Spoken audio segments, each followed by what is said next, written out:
بسم الله الرحمن الرحيم. اللهم صل وسلم وبارك على سيدنا محمد وعلى آله وأصحابه أجمعين. ازيكم يا حبايبي؟ عاملين ايه؟ يا رب دايما تكونوا بخير وبصحة وبسعادة. هنعمل مع بعض النهاردة الفطير المشلتت الفلاحي على أصوله. يلا كده نسمي الله ونبدأ كده الوصفة. أول حاجة بنجيبه كيلو من الدقيق او 2 كيلو الكمية اللي تحتاجيها، وبنحط عليها لو كيلو دقيق هتحطي عليه معلقة كبيرة مليانة سكر ورشة ملح، والمية للعجن حسب ما تاخد معاكي المية، لان من دقيق لدقيق يختلف. هنبدأ كده ايه، نحط شوية مية شوية بشوية ونبدأ نلم العجينة. هنحط شوية مية، بص احنا هنا حطينا شوية، هنحط كمان شوية مية. المية ما يفضلش مع الفطير انها تكون مية سخنة، لا المية تكون عادية ساقعة من الحنفية. بتكون المية كده بتدي العجينة معاكي عرق، لان الفطير لازم يكون ليه عرق كده. هنبدأ نلم العجينة ونرجع لكم كده واحدة واحدة. بصوا كده اهم حاجة نلم العجينة كويس. بصوا هنا لمينا العجينة وغسلنا ايدينا ورجعنا بقى كده. هنعجنها بقى على الرخامة بصي هتعجني العجينة لحد ما تنعم معاكي، و ما تخافيش منها خالص. انت ممكن تعجني في البلاستيكه يعني عادي، بس انا هنا قلت عشان املك العجينه انا فضلت هنا اعجن فيها حوالي 12 دقيقه بالظبط. تعجني العجينه وما تخليش العجينه ناشفه معاكي، خليها لينه تبقى سهله الفرد معاكي. بصوا ما شاء الله، بصوا العجينه بدات تنعم معايا، شايفين؟ بصوا، واهم حاجه ان يكون فيها عرق، تبقى مطاطيه معاكي كده تمط معاكي عشان تبقى سهله الفرد معاكي كده، تبقى ما شاء الله. يلا بصوا كده ما شاء الله، شايفين؟ بس العجينه، بس انا حبيت اوريكي بس قد ايه. بصي بتبقى معاكي اول ما تقعدي تشدي العجينه تحسي انها بتقطع منك، يبقى كده تلغي ايه، تعجني تاني كده. بصي العجينه محتاجه انها تتعجن تاني. بصوا ما تخافيش، العجينه مش بتلزق، العجينه عاديه خالص. ما تنسوش بقى اللايك كده والكومنت كده وتقولوا لي رايكم، وجربوا الوصفه دي هتعجبكم. بصوا هنا عجناها حلو قوي. هنبدا بقى نشيلها كده ونغطيها ونسيب العجينه ترتاح. كل ما العجينه بترتاح كل ما بتريحك انتي في الفرد وفي كل حاجه. هنغطيها كده بكيسه او اي حاجه، وبعدين بقى غطيناها خلاص، احنا كده سيبناها ارتاحت. هنبدا بقى ايه، بصوا هنا العجينه هنبدا نقطعها. انت ممكن تقطعيها على طول كور وتخلصي نفسك. انا هنا حبيت اوريكم ممكن تقطعيها. انا هقطعها عشان هعملها ايه، اقسمها على حوالي 4 فطيرات، فكل واحده هتبقى بشكل مختلف. هعمل لكم 4 طرق مختلفه ازاي تعملي فطير ب4 طرق مختلفه، والطريقه اللي تعجبك جربي بيها. ما شاء الله، يعني حاجه كده سهله. بصي احنا هنا خدنا عجينه، هنبدا نكور كور صغيره حوالي 4 أو 5 كور صغيره حسب انت عايزه الرقات او الطبقات او التوريق هتبقى قد ايه. فهنا بصوا احنا عملنا اول طبقه، ودي بقى واحده هنعملها. بصوا هنا ايه، التلاتة دول هنعملهم بشكل، واللي انا عملتها كور صغيره دي هتبقى فطيره. وال والتلاتة الكبار دول هعملهم برضو بطريقة تانية. بصوا ما شاء الله ادي العجينة بتاعتي. يلا كده نسمي الله ونبدأ بقى اول طريقة. اول حاجة هنا هنسيح الزبدة. انا هنا هستخدم زبدة، هسيح الزبدة. في ناس بتاخد الزبدة زي ما هي وتبدأ تسيبها وتدهن بيها العجينة على طول، لا انا هسيحها تمام، واحط معاها معلقتين زيت عشان تسهل انها تسيح معايا. ممكن تستخدمي سمنة، ممكن تستخدمي سمنة على زيت، ممكن، بس أهم حاجة يكون الزيت نضيف، مش أي نوع زيت تستخدميه. ممكن تستخدمي زبدة على سمنة، ممكن تستخدمي زبدة على زيت، حسب النوع كده. أول حاجة احنا فردنا العجينة. بصي فردة اهي، فردناها خالص اهي زي ما انتوا شايفين. شفت؟ عشان العجينه سهله معاكي في العجن، ريحتنا في الفرد. بصوا انا هنا ايه، يعني بحاول ان انا ما اخليش فيها حتت تخينه، لازم كلها تبقى مفروده ورخامه بين. هنا بقى بصوا كبينا الزبده كده، وهنبدا بقى ندهن كل العجينه اللي انا فردتها. بصوا فردتها عادي خالص بايدك، انت عايزه تفرديها منشبه افرديها، عايزه تفرديها بايدك افرديها، عايزه تفرديها بحبه زيت كده تفردي العجينه على طول. انا هوريكي كذا طريقه تفردي بيها. هنا هبدا الم العجينه زي ما انتم شايفين. بصوا شايفين؟ دي طريقه كده اهي بصوا شايفين؟ تلميها كده واحده واحده. سمي الله، متنسوش اللايك ويا ريت كده كومنت منكم بيرفع معايا الفيديو. بصي انا لميت العجينه بنفس الطريقه، خليتها رول كلها، تبداي تشدي فيها كده، تحاولي تفرديها معاكي. بصي تفردي العجينه، كل ما بتفرديها هتطول معاكي كده، هتفرد معاكي اكتر، وتبدا تبداي تلميها كده بالشكل ده.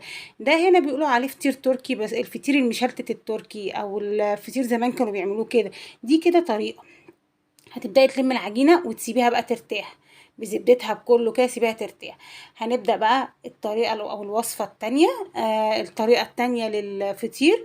بصي العجينه بسرعه كده بتتفرد. بصي انا حبيت اوريكي انها بتتفرد بالايد من غير نشابه، عايزه تفردي بايدك افردي. هنا العجينه عشان لينه معايا، بصوا ما شاء الله، بصوا بسم الله ما شاء الله، يعني العجينه مريحه معايا. بصوا على الرخامة، يعني مش هنفرد بقى والفطير بتاع زمان، لا احنا الطريقة دي جميلة جدا وهتريح. هنا دي طريقة كمان سهلة جدا ان احنا هنعملها نطبقها في بعض. يبقى اول مرة عملناها اللي هي الرول ولفيناها. دي تاني فطيرة بقى هنعملها. بصوا ما شاء الله شايفين هنا الرخامة بتبان معايا، لو انتوا ركزتوا قوي في الكاميرا هتلاقي ان انها بقت رقيقة لدرجة ان الرخامة بتبان معايا. دي اهم حاجة، انك تخلي ايه بترقيها كده من غير ما، بصوا كلها اتفرد بايدي بس اهي، يعني مفيش نشابة ولا اي حاجة، سهلة معاكي على طول. هنبدأ برضو نحط الزبدة بتاعتنا. بسم الله. بصوا انا بحاول على قد ما اقدر اي حتت فيها كده لا بشد، ما تقلقيش القطعة اللي اتقطعت دي ولا هتبان خالص، وهتبقى مورقة وهتبقى ما شاء الله عليها. يعني جربوا الطريقة دي وجربوا كل حاجة. بصوا دي الطريقة اللي احنا هنعملها. بصوا حطينا الزبدة بتاعتنا. بسم الله. بصوا هنطبق بقى. طبقي بصي اهي، مش هتاخد معاكي نسبة دهون زيادة، لا انتي ممكن كده خلاص بايدك كده زي ما هي مكان ما حطيتي. بصوا ما شاء الله، بصوا طبقيها. ادهن ايدي بقى كده بالزبدة وعلى طول احط كده. بسم الله. بصوا ايدي بس دهنتها، وهبدأ اطبق الجنب ده، وابدا اطبق عليه الجنب التاني والمها كده. بصي عملت رقات كتير معاكي ما شاء الله. بصوا لميها كده، ادي كمان واحده هتعمل معاكي طبقات ما شاء الله، هوريها لكم في الفيديو يعني ما شاء الله.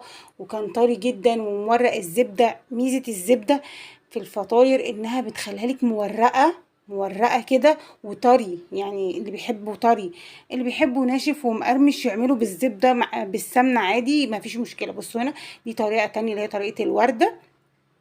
بتقطعيها شكل الوردة كده وتسيبي حتة في النص وهتبدأي تلمي. برضو الطريقة دي سهلة جدا جدا، بتوفر وقت. انا هنا يعني بحاول ان انا اوريكم كل الطرق. بصي دهني بس ايدك بس كده وخلاص اهي، اهي ورا بعضها. بصي تلمي كل طبق انت حطيتيها عملت معاكي، شوفي كده حوالي 4 طبقات، ادي 5 6 طبقات في فطيرة واحدة بحاجة واحدة وعلى الرخامة. وعلى فكرة الفطيرة حجمها حلو مش صغيرة، يعني تقريبا ال2 كيلو دي يعملوا لك حوالي 5 فطيرات كبار او 6 وسط. بصوا دي ما شاء الله شايفين. ادي كده كمان انا هنا عامله تقريبا حوالي 1.5 كيلو دقيق، يعني ما كانش انا كان عندي دقيق فما كنتش وزنته ولا عملته، بس هو بالتقريب كان 1.5 كيلو دقيق. هنا بقى الطريقه الرابعه، ان ابدا افرد الكور الصغيره. الكور الصغيره ابدا افردها كده زي ما انتم شايفين. بصوا بايديا اهي برضو من غير اي حاجه، ايدك مكان الزبده والزيت كده بتفرد معاكي بسرعه. وبصي بقت رقيقه وجميله ازاي، يعني مفيش حاجه. هبدا بقى ادهنها والمها على طول على بعضها، اطبقها كده زي الكبيره اللي انا كنت بطبقها، وهتبقى كذا واحده في بعض. ادي ما شاء الله شايفين. ادي شوفوا عملت طبقات كتيره اهي، وهبدا المها واركنها على جنب. احط بقى واحده تانية افردها. بسم الله. معاكم ايمان علي طبعا، متنسوش اللايك والكومنت كده.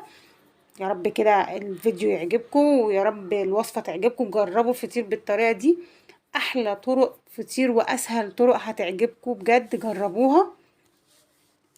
انا جربتها وعملته كده وهو على الطاسه في فيديو تاني انا قبل كده عملته.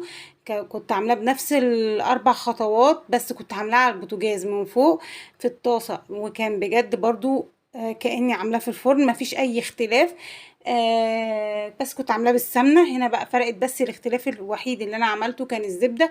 الزبده فعلا فرقت كتير في العجينه. بصوا ما شاء الله، ادي اهي. اي نوع زبده يعجبك، مش شرط زبده غاليه، لا، ممكن زبده فرن، زبده كريستال، اي زبده موجوده متاحه عندك هتدي التوريقه والطراوه للعجينه والطراوه للفطيره جميله جدا.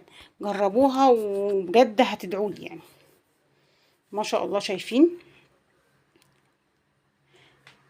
ادي كده فردنا. بص احنا عملنا ايه، الكور كل كوره وبنحط جواها الكوره اللي بعدها. بصوا كده عملنا كام كوره، بصوا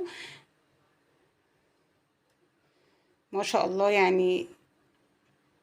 ادي كده فردناها كده، ادهني وحطي بقى اهي الكوره، كوره في كوره في كوره كده. عملناها من الكور اللي احنا عملناها. خلاص اهي، شايفين؟ ادي كده عملنا الاربع فطيرات بتوعنا. هنبدأ بقى نفردهم ونحطهم في الفرن. اهم حاجة تكون مسخنة الفرن، سواء فرن بوتاجاز او فرن غاز او على الطاسة. اهم حاجة تكوني هنا مسخنة الفرن حلو قوي. هنا ادهن الصينية بتاعتي وابدأ اخد اول فطيرة. بسم الله. تبدأي ايه، هتكون ارتاحت معاكي. بصي هتتفرد معاكي بكل سهولة، لان انت سبتيها ترتاح بقى وكده، فسهله اهي.